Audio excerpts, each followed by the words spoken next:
영상 시작 전 여러분들의 구독과 좋아요는 큰 힘이 됩니다. 서울 강남구 대치동에 위치한 20평대 아파트에서 아침이 시작됩니다. 현우는 알람이 울리기 전에 먼저 눈을 뜨는 버릇이 있어요. 6시 30분 아직 어둠이 완전히 걷히지 않은 새벽 시간이죠. 침실 커튼 사이로 스며드는 가로등 불빛이 유진의 얼굴을 희미하게 비춥니다. 결혼 2년 차가 된 지금도 잠든 아내의 모습을 바라보는 일이 현우에게는 소중한 일과 중 하나였어요. 현우는 조용히 일어나 세면장으로 향합니다. 거울 속 자신의 모습을 보며 턱을 쓸어내리죠. 요즘 들어 눈가 주름이 깊어진 것 같아요. 34살이라는 나이가 그리 많지 않다고 생각했는데 어느새 이마에도 가로줄이 생겼습니다. 전략기획팀 과장으로 승진한 지 1년이 지났지만 책임감의 무게는 여전히 어깨를 짓누르고 있어요. 샤워를 마치고 나니 유진이 부엌에서 아침 준비를 하고 있습니다. 흰색 잠옷 차림의 유진은 토스트를 굽고 있었어요. 커피 머신에서 나오는 향긋한 에스프레소 냄새가 집안을 가득 채웁니다. 현우는 뒤에서 유진의 어깨를 가만히 감싸며 인사를 건네죠. 좋은 아침이야, 유진아. 유진은 고개를 돌려 현우에게 미소를 보입니다. 하지만 그 미소에는 예전처럼 밝은 기운이 많이 부족해 보여요.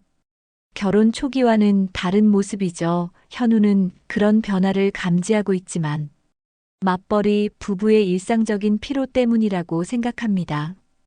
오늘도 야근해야 돼. 유진은 토스트를 접시에 담으며 대답합니다. 목소리에 약간의 아쉬움이 섞여 있어요. 또 야근이야. 요즘 정말 바쁘구나. 현우는 넥타이를 매며 미안한 표정을 지어 보입니다. 대형 프로젝트 때문에. 최근 몇 달간 집에 오는 시간이 늦어지고 있어요. 금요일에도 10시가 넘어서야 퇴근하는 경우가 많았죠. 주말에도 가끔 출근해야 하는 상황이 반복되고 있습니다. 이 프로젝트만 끝나면 좀 나아질 거야. 조금만 참아줘. 유진은 고개를 끄덕이며 현우의 가방을 챙겨줍니다. 서류와 노트북, 보조 배터리까지 빠짐없이 확인하는 세심함이 아직 남아있어요. 하지만 현우는 유진의 표정에서 무언가 달라진 것을 느끼고 있습니다. 예전처럼 적극적으로 대화를 이어가지 않는 모습이 조금 신경 쓰이죠. 현우가 출근 준비를 마치고 현관문을 나서는 순간 유진은 창문 너머로 멀어져 가는 현우의 뒷모습을 바라봅니다. 그리고 한숨을 깊게 내쉬어요. 결혼 생활이 이렇게 단조로워질 줄은 몰랐다는 생각이 머릿속을 스쳐 지나갑니다. 유진은 공기업 사무직으로 일하고 있어요. 정시 출근 정시 퇴근이 보장되는 직장이죠. 오후 6시면 대부분의 업무가 마무리되고 야근이 필요한 경우는 거의 없습니다. 현우와는 정반대의 근무 환경이에요. 퇴근 후 시간이 넉넉한 편이라 취미 생활이나 자기 개발에 시간을 투자할 수 있죠. 오늘도 유진은 정확히 6시에 사무실을 나섭니다. 지하철 2호선을 타고 집으로 향하는 길에서 핸드폰을 확인해요.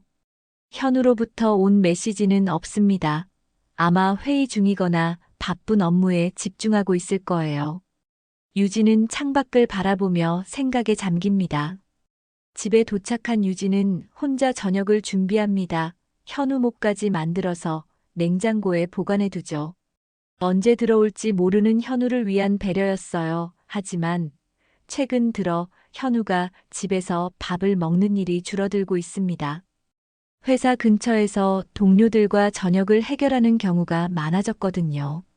11시가 넘어서야 현우가 집에 도착했습니다. 현관문을 여는 소리에 유진은 소파에서 일어나 마중을 나갑니다. 현우의 얼굴에는 피로가 가득해요. 넥타이도 제대로 풀어지지 않은 채 축 늘어져 있죠. 힘들었지, 밥은 먹고 왔어. 현우는 고개를 끄덕이며 정장 재킷을 벗어 걸어둡니다. 회사에서 간단히 도시락으로 저녁을 해결했다고 말하면서도 유진이 준비해둔 음식을 보며 미안한 기색을 드러내요. 이런 상황이 반복되면서 두 사람 사이의 대화 시간은 점점 줄어들고 있었습니다. 토요일 오후였습니다. 현우는 오랜만에 여유로운 주말을 보내고 있었어요. 평소 같았으면 회사에 나가야 했을 텐데. 이번 주는 다행히 급한 일이 없어서 집에서 쉴 수 있었죠. 유진은 샤워를 하러 욕실로 들어갔고, 현우는 거실에서 텔레비전을 보며 편안한 시간을 보내고 있었습니다. 거실 소파 옆에 유진의 가방이 놓여 있었어요. 평소보다 조금 큰 크기의 가방이었죠. 현우는 거실을 정리하면서 가방을 옮겨야겠다고 생각했습니다. 가방을 들어 올리는 순간 지퍼가 살짝 열려 있는 것을 발견했어요. 안에 있던 물건들이 보일 정도로 벌어져 있었죠.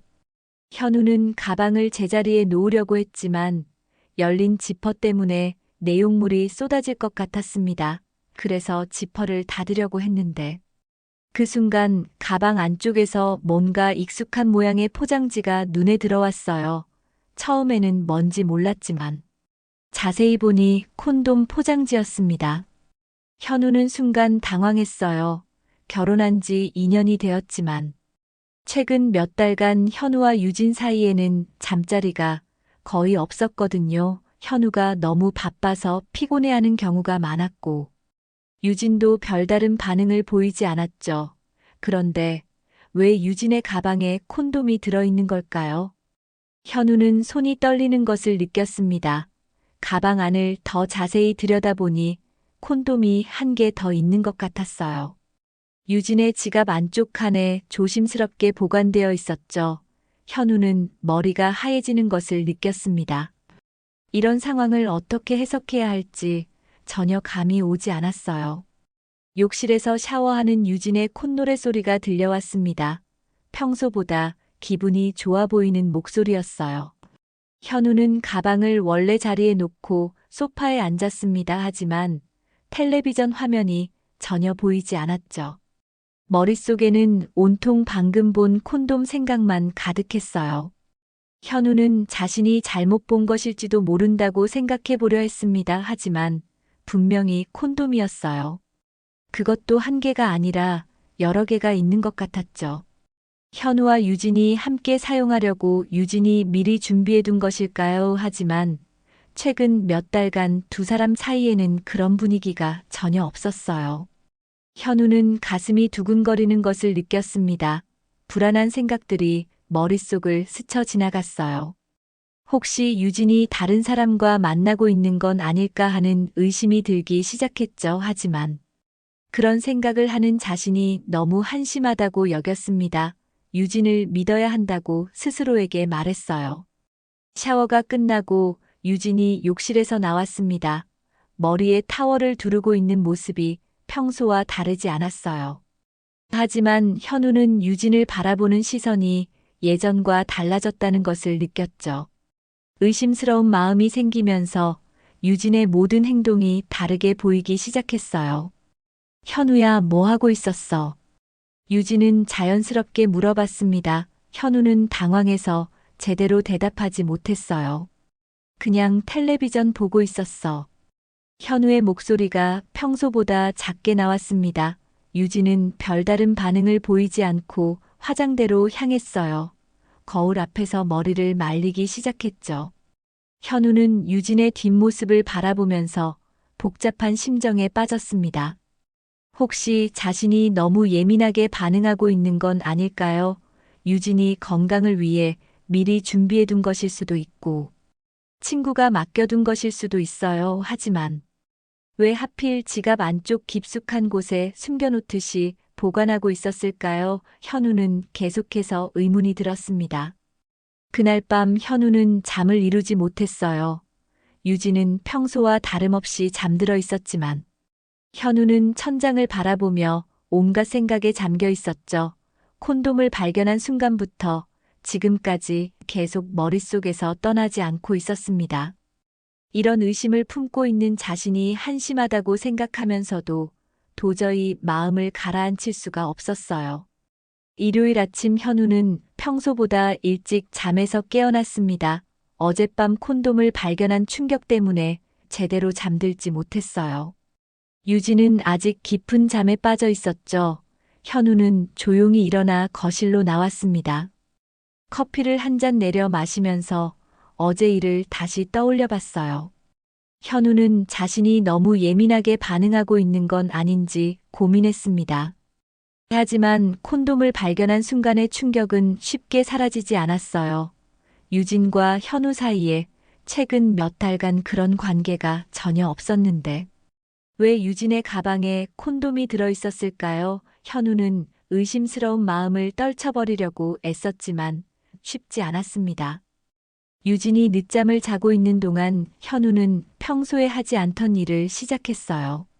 유진의 핸드폰 위치 공유 기록을 확인해 보기로 한 거죠. 부부 사이에 서로의 위치를 공유하는 앱을 설치해 두었는데 지금까지 한 번도 자세히 들여다본 적이 없었습니다. 현우는 떨리는 마음으로 앱을 켜고 유진의 최근 이동 경로를 살펴봤어요. 지난주 금요일 유진이 친구들과 저녁을 먹으러 간다고 했던 날의 기록을 확인해 봤습니다. 유진은 회사에서 나온 후 강남역 근처에 있었다고 나와 있었어요. 하지만 저녁 시간대에는 호텔이 밀집된 지역에 머물러 있었죠. 현우는 가슴이 두근거리기 시작했습니다. 친구들과 식사를 한다고 했는데 왜 호텔 근처에 있었을까요? 현우는 더 자세히 살펴보기 위해 유진의 카드 사용 내역을 확인해 보기로 했습니다. 가족 카드로 연결되어 있어서 현우도 사용 내역을 볼 수 있었어요. 지난 한 달간의 기록을 쭉 훑어보니 평소와 다른 패턴들이 눈에 띄었습니다. 호텔 근처 카페에서의 결제 기록이 여러 번 있었고 모텔촌 근처 식당에서도 카드를 사용한 흔적이 발견되었어요. 현우는 손이 떨리는 것을 느꼈습니다. 이런 증거들이 우연의 일치일 수도 있지만 너무 많은 것들이 의심스럽게 연결되고 있었어요. 유진이 최근 들어 자주 외출한다고 했던 날들과 카드 사용 내역의 날짜가 정확히 일치했죠. 현우는 더 이상 이것이 우연이라고 생각할 수 없었습니다. 현우는 유진의 일정 관리 앱도 확인해 봤어요. 부부가 서로 일정을 공유하기 위해 같은 앱을 사용하고 있었거든요. 유진의 일정표에는 문화센터 요가 수업이라고 적혀 있는 날들이 많았습니다. 하지만 위치 기록과 비교해 보니 전혀 다른 곳에 있었던 것으로 나타났어요. 요가 수업이 있다고 했던 날에 유진은 호텔가에 머물러 있었습니다. 현우는 더 이상 참을 수가 없었어요. 결정적인 증거를 찾기 위해 유진의 사진첩을 확인해 보기로 했습니다. 유진이 아직 잠들어 있는 틈을 타서 조심스럽게 유진의 핸드폰을 들었어요. 평소 알고 있던 잠금 해제 패턴으로 핸드폰을 켰습니다. 갤러리 앱을 열어보니 최근 찍은 사진들이 나타났어요. 현우는 믿을 수 없는 광경을 목격했습니다. 유진이 다른 남성과 함께 찍은 셀카 사진이 여러 장 저장되어 있었어요. 현우가 전혀 모르는 남성이었죠. 두 사람이 친밀하게 어깨를 맞대고 찍은 사진들이었습니다. 유진의 표정이 현우와 함께 있을 때보다 훨씬 밝고 행복해 보였어요. 더 충격적인 것은 호텔방 내부에서 찍은 사진들이었습니다. 침대가 보이는 호텔방에서 유진이 거울 셀카를 찍은 사진이 있었어요. 화장을 새로 하고 있는 모습이었죠. 현우는 그 순간 모든 것을 이해했습니다. 유진이 다른 남성과 불륜 관계에 있다는 것을 확신할 수 있었어요. 현우는 핸드폰을 내려놓고 소파에 주저앉았습니다. 머릿속이 하얘지는 것을 느꼈어요. 결혼 2년 차의 아내가 다른 남성과 호텔에서 만나고 있었다는 사실이 믿어지지 않았죠. 현우는 가슴이 미어지는 것 같았습니다. 지금까지의 모든 의심이 사실이었다는 것을 깨달았어요. 유진이 최근 들어 자주 외출한다고 했던 것들이 모두 거짓말이었습니다. 친구들과의 만남도 문화센터 요가 수업도 모두 핑계였어요. 실제로는 다른 남성과 만나서 호텔에서 시간을 보내고 있었던 거죠. 현우는 자신이 얼마나 바보 같았는지 깨달았습니다. 아내를 믿고 있었던 자신이 한심하게 느껴졌어요. 현우는 유진의 불륜 사실을 확인한 후 며칠 동안 아무 말도 하지 않았습니다. 평소와 다름없이 출근하고 퇴근하는 일상을 유지했어요. 하지만 마음속으로는 차분하게 계획을 세우고 있었죠. 감정적으로 대응하기보다는 냉정하게 증거를 수집하기로 결심했습니다. 법적으로 유리한 위치에 서기 위해서는 확실한 증거가 필요했거든요. 현우는 평소보다 일찍 퇴근해서 집에 있는 시간을 늘렸습니다. 유진이 외출한 사이에 체계적으로 증거를 수집하기 시작했어요. 먼저 유진의 핸드폰에서 발견한 사진들을 자신의 핸드폰으로 촬영해서 보관했습니다. 다른 남성과 찍은 셀카 사진들과 호텔방에서 찍은 사진들을 빠짐없이 기록했죠. 유진이 샤워를 하는 동안 현우는 조용히 유진의 가방을 다시 확인했습니다.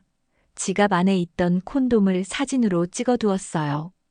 콘돔 포장지에 적힌 제조일자와 브랜드까지 자세히 촬영했습니다. 또한 유진이 평소 사용하는 화장품 중에서 최근에 새로 산 것들도 확인했어요.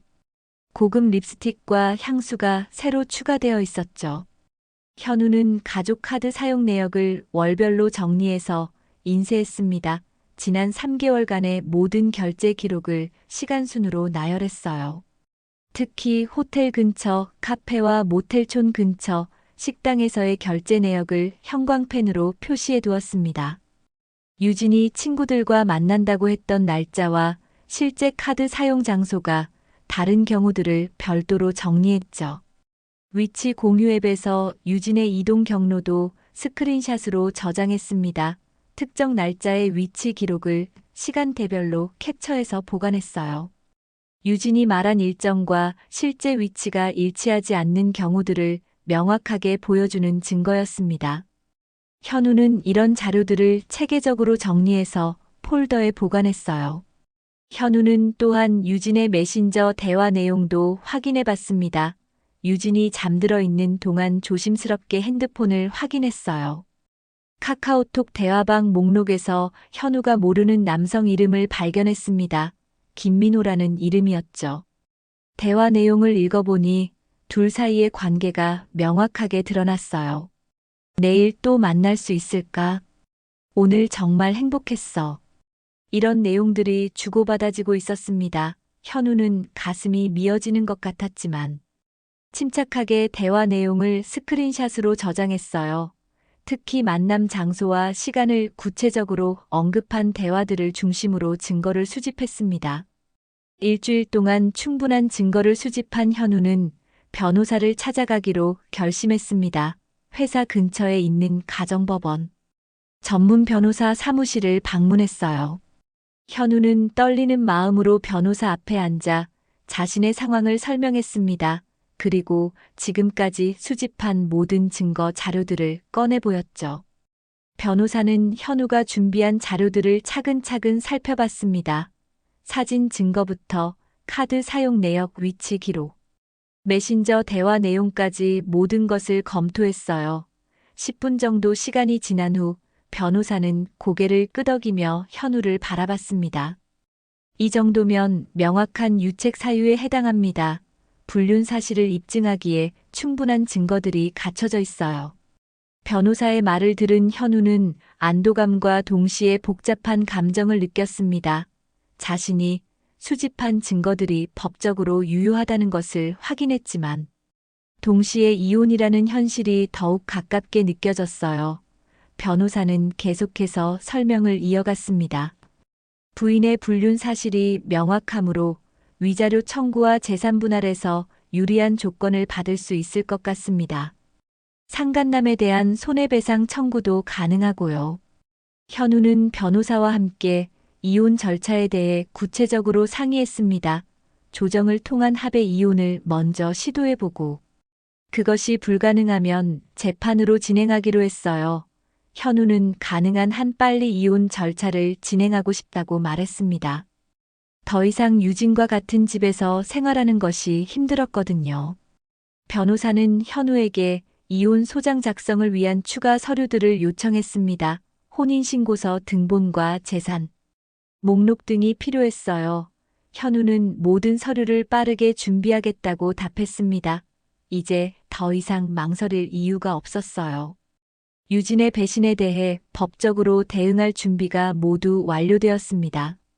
현우는 변호사와의 상담을 마치고 집으로 돌아오는 길에 마음의 준비를 했습니다. 이제 유진과 직접 대면할 시간이 왔어요. 더 이상 모른 척하고 지낼 수는 없었죠. 현우는 평소보다 일찍 퇴근해서 집에서 유진을 기다리기로 했습니다. 오늘 밤에는 반드시 모든 것을 끝내려고 했어요. 현우는 집에 도착해서 식탁 위에 지금까지 수집한 모든 증거들을 차례대로 정리해 놓았습니다. 유진과 다른 남성이 함께 찍은 사진들을 인쇄해서 나란히 놓았어요. 호텔 방에서 찍은 사진들도 컬러로 출력했죠. 카드 사용 내역과 위치 기록, 스크린샷들도 시간 순으로 정리했습니다. 메신저 대화 내용도 빠짐없이 인쇄해서 준비했어요. 오후 7시쯤 유진이 집에 도착했습니다. 현관문을 열고 들어서는 유진은 평소와 다름없이 밝은 표정이었어요. 현우가 일찍 들어와 있는 것을 보고 조금 놀란 기색을 보였죠. 일찍 왔네. 오늘 일이 적었나 봐. 유진은 가방을 소파에 놓으며 자연스럽게 말했습니다. 현우는 대답하지 않고 조용히 유진을 바라봤어요. 식탁 위에 정리해둔 자료들을 유진이 아직 보지 못했죠. 현우는 침착한 목소리로 유진에게 말했습니다. 유진아, 식탁 좀 봐. 유진은 현우의 진지한 표정을 보고 뭔가 이상하다는 것을 느꼈어요. 식탁 쪽으로 걸어가다가 탁자 위에 놓인 사진들을 발견했습니다. 순간 유진의 얼굴이 하얘졌어요. 자신이 김민호와 함께 찍은 사진들이 그대로 놓여 있었거든요. 이게 뭐야? 유진은 떨리는 목소리로 물었습니다. 하지만 현우는 차분하게 대답했어요. 당신이 가장 잘 알고 있을 거야. 현우는 유진에게 의자에 앉으라고 했습니다. 유진은 어쩔 수 없이 식탁 앞에 앉았어요. 현우는 차례대로 증거들을 보여주기 시작했습니다. 먼저 카드 사용 내역을 펼쳐놓았죠. 이건 당신이 친구들과 만난다고 했던 날의 카드 사용 내역이야. 강남역 호텔 근처 카페에서 결제한 기록이 있어.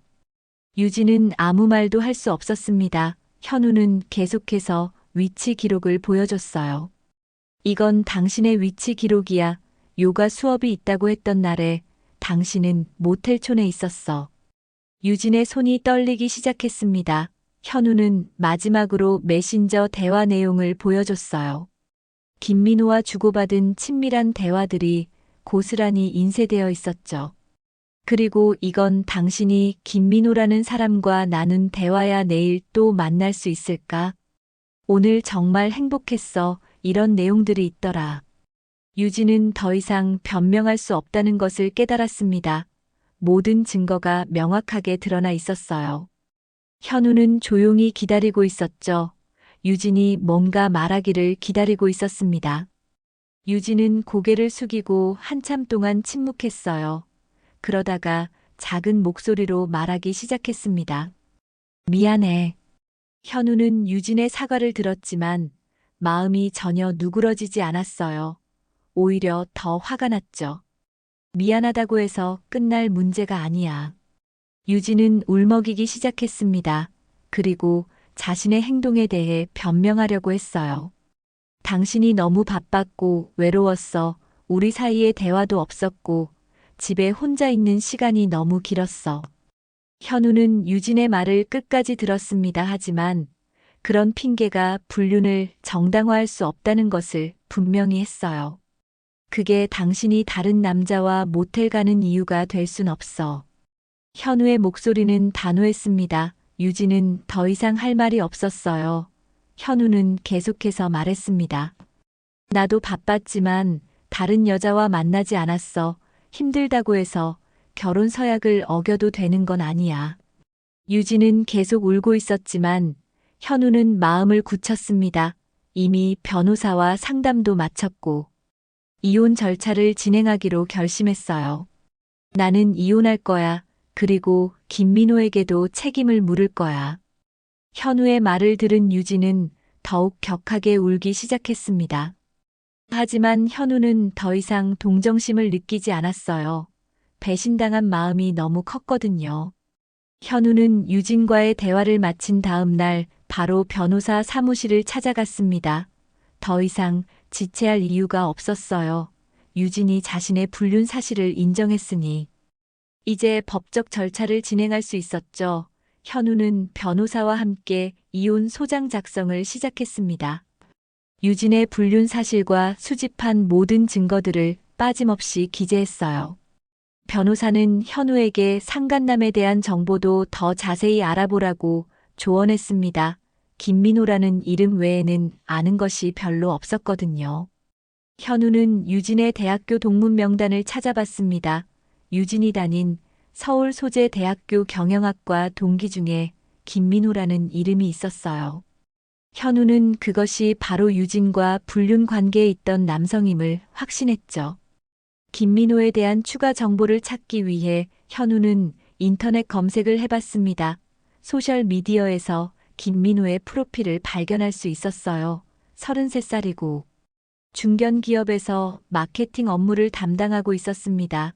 기혼자라는 정보도 확인했죠.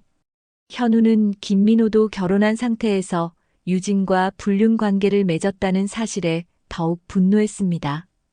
현우는 변호사와 함께 김민호를 상대로 한 상간자 소송도 준비했습니다. 불륜으로 인한 정신적 피해에 대한 손해배상을 청구하기로 했어요. 김민호의 직장 주소와 집 주소를 파악해서 소장을 송달할 준비를 마쳤죠. 현우는 유진뿐만 아니라 김민호에게도 확실한 책임을 물으려고 했습니다. 이혼 소장 접수일이 되었습니다. 현우는 오전 10시에 가정법원을 방문했어요. 법원 건물 앞에 서니 마음이 무거웠지만 동시에 시원한 기분도 들었죠. 드디어 유진의 배신에 대해 법적으로 대응할 수 있게 되었거든요. 현우는 접수 창구에서 이혼 소장을 제출했습니다. 담당 직원은 서류를 검토한 후 접수증을 발급해줬어요. 같은 날 오후에는 김민호를 상대로 한 상간자 소송 소장도 접수했습니다. 현우는 김민호에게 5천만 원의 손해배상을 청구했어요. 결혼 생활 파탄의 책임을 묻는 것이었죠. 김민호도 기혼자인 상태에서 다른 사람의 아내와 불륜 관계를 맺었으니 충분히 책임을 져야 한다고 생각했습니다. 소장이 접수된 후 며칠이 지나자 유진에게 법원에서 소장 부본이 송달되었습니다. 유진은 현우가 정말로 이혼 소송을 제기했다는 사실을 확인하고 크게 당황했어요. 현우에게 다시 한번 용서를 구하려고 했지만 현우는 단호하게 거절했습니다. 이미 돌이킬 수 없는 선을 넘어선 상황이었어요. 김민호에게도 상간자 소송 소장이 송달되었습니다. 김민호는 처음에 소송 사실을 부인하려고 했지만 현우가 수집한 증거들이 너무 명확했어요.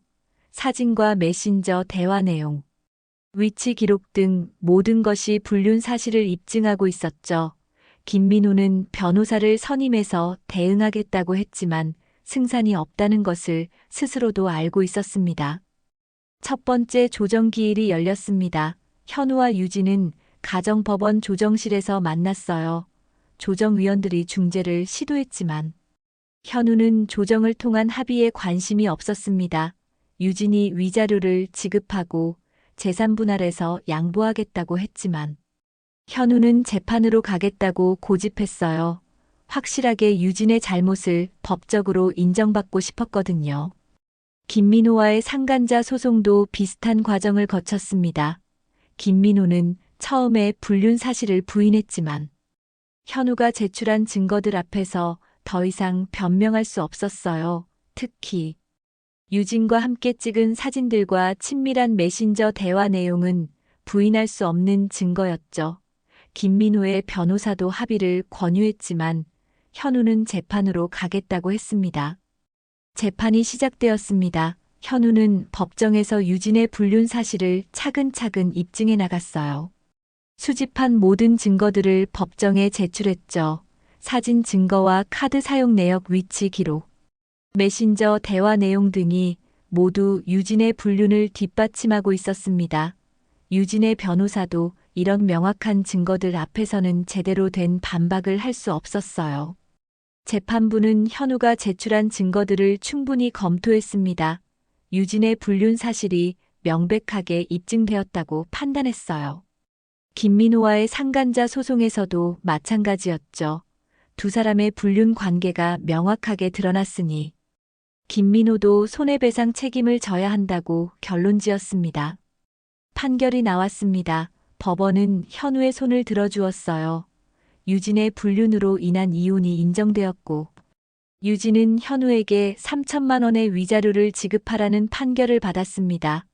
재산분할에서도 현우가 유리한 조건을 받았어요. 김민호는 2천만 원의 손해배상금을 지급하라는 판결을 받았죠. 현우는 법정에서 나오며 마침내 정의가 실현되었다고 느꼈습니다. 판결이 확정된 후 현우는 이사 준비를 시작했습니다. 더 이상 유진과 같은 공간에서 생활할 이유가 없었어요. 아파트는 유진이 계속 살기로 했고 현우는 회사 근처에 원룸을 구했죠. 새로운 시작을 위해 필요한 최소한의 공간이면 충분했습니다. 현우는 자신의 짐을 정리하면서 지난 2년간의 결혼 생활을 되돌아봤어요. 이삿짐을 싸는 과정에서 현우는 여러 가지 감정을 느꼈습니다. 결혼 초기에 유진과 함께 샀던 물건들을 보면서 씁쓸한 기분이 들었어요. 하지만 동시에 홀가분한 마음도 있었죠. 더 이상 유진의 거짓말에 속아 살지 않아도 되니까요. 현우는 자신에게 정말 필요한 물건들만 골라서 박스에 담았습니다. 옷가지와 책들 그리고 업무에 필요한 장비들이 전부였어요. 이사 당일 현우는 짐을 트럭에 싣고 있었습니다. 이웃들이 궁금한 눈으로 바라봤지만 현우는 신경 쓰지 않았어요. 유진은 집 안에서 나오지 않았죠. 아마 현우와 마주치는 것이 부담스러웠을 거예요. 현우도 굳이 유진과 마지막 인사를 나누고 싶지 않았습니다. 이미 법정에서 모든 것이 끝났다고 생각했거든요. 새로운 원룸에 도착한 현우는 짐을 정리하기 시작했습니다. 15평 남짓한 공간이었지만 현우에게는 충분했어요. 침대와 책상. 그리고 간단한 옷장만 있으면 되었죠. 현우는 박스에서 하나씩 물건을 꺼내며 새로운 생활 공간을 만들어 갔습니다. 처음에는 어색했지만 점점 집 같은 느낌이 들기 시작했어요. 저녁이 되자 현우는 창문 너머로 보이는 도시 야경을 바라봤습니다. 혼자 사는 것이 이렇게 평온할 줄은 몰랐어요. 유진과 함께 살 때는 항상 어딘가 불안했는데 이제는 그런 감정이 사라졌죠. 현우는 간단한 저녁을 준비해서 혼자 식사를 했습니다. 조용하지만 마음이 편안했어요. 식사를 마친 현우는 소파에 앉아 지난 몇 달간 있었던 일들을 정리해봤습니다. 유진의 불륜을 발견했을 때의 충격부터 법정에서 승소했을 때의 안도감까지 다양한 감정들이 스쳐 지나갔어요. 현우는 자신이 올바른 선택을 했다고 생각했습니다. 배신한 사람과 계속 살아갈 수는 없었거든요. 아이 없이 끝난 게 정말 다행이야. 현우는 혼자 중얼거렸습니다. 만약 유진과 사이에 아이가 있었다면 이런 결정을 내리기 어려웠을 거예요. 아이를 위해서라도 참고 살아야 했을지도 모르죠. 하지만 지금은 자신만 생각하면 되었습니다. 새로운 인생을 시작하기에 가장 좋은 조건이었어요. 현우는 노트북을 켜고 업무 메일을 확인했습니다. 며칠간 법원 일정 때문에 미뤄둔 일들이 쌓여 있었어요. 하지만 이상하게 일에 집중하는 것이 어렵지 않았죠. 오히려 더 집중할 수 있었습니다. 유진에 대한 걱정이나 의심 없이 온전히 자신의 일에만 몰두할 수 있었거든요. 현우는 앞으로의 계획을 세워봤습니다. 일단 회사 업무에 더욱 전념해서 승진 기회를 잡고 싶었어요. 그동안 가정 문제 때문에 소홀했던 자기 개발도 다시 시작하려고 했죠. 새로운 취미도 찾아보고 싶었습니다. 혼자만의 시간을 의미 있게 보내는 방법들을 찾아볼 생각이었어요. 밤이 깊어졌지만 현우는 잠들지 않고 계속 일을 했습니다. 새로운 프로젝트 아이디어를 정리하고 있었어요. 이전에는 집에서 일하는 것이 부담스러웠는데 지금은 전혀 그렇지 않았죠. 방해받지 않는 조용한 환경에서 더 효율적으로 일할 수 있었습니다. 현우는 창밖을 바라보며 깊은 생각에 잠겼습니다. 지난 몇 년간 자신이 얼마나 순진했는지 깨달았어요. 유진을 너무 믿었고 의심하지 않았죠. 하지만 그런 경험도 나름의 의미가 있다고 생각했습니다. 앞으로는 더 신중하게 사람을 판단할 수 있을 거예요. 무너진 신뢰 속에서도 현우는 자신의 삶을 다시 일으키기로 결심했습니다. 배신당한 상처는 시간이 지나면 아물 거라고 생각했어요. 중요한 것은 앞으로의 삶이었죠. 현우는 노트북 화면을 바라보며 새로운 다짐을 했습니다. 이제는 오롯이 자신만을 위해 살아가겠다고 말이에요. 조용한 원룸에서 현우의 새로운 인생이 시작되고 있었습니다.